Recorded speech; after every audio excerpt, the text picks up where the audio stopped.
So what is velocity? Well, generally velocity just means speed, as in, what's the airspeed velocity of an unladen swallow? But in the case of keyboards, we're talking about how fast the key is pressed down or how fast the key is let up. You pretty much know what it does. If you hit a key slow, it gets quieter and usually darker, and if you hit it faster, it gets brighter. And by the way, I'm using the wonderful ASM Hydrasynth Deluxe, which is 2 Hydrasynths put together. I'm using this one because I can go to the screens and see what's going on here with velocities. And I have 2 different things going on here. The volume is getting louder,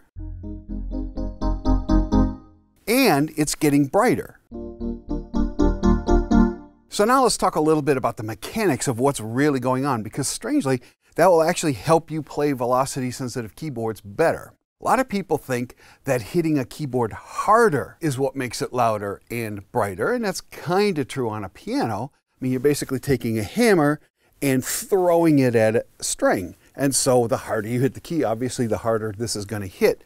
But on a synthesizer, what they actually have is a plastic key that has 2 little legs on it inside the key, and that key, when it comes down, presses 2 buttons at 2 different times. And what it's doing is measuring that microscopic time between when the first one hits and when the second one hits. And in that very brief amount of time, that's when it determines how fast you hit the key. And when you let go of the key, one of them is going to let go before the other, and that knows how quickly or slowly you've let go of the keys. That's release velocity. And why is that important? Well, because if you understand in your mind that what you're really changing is how quickly 2 different switches close, you'll realize that you don't have to hit the keyboard. You don't have to get mad at the keyboard to get higher velocities.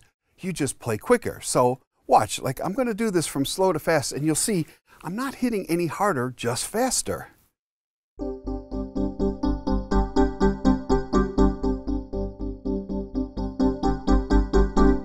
And it's a technique you can learn over time, but it's very, very helpful. I have videos very specifically on how envelopes work, how velocity works with envelopes, and how those envelopes work with filters and with volume. Those are synth clips, and you'll find that on synth clips 4, synth clip 6, and synth clip 7. If you have any further questions about keyboards, velocity keyboards, whether they have it or not, please contact your Sweetwater sales engineer. My name is Daniel Fisher. Thank you very much for watching.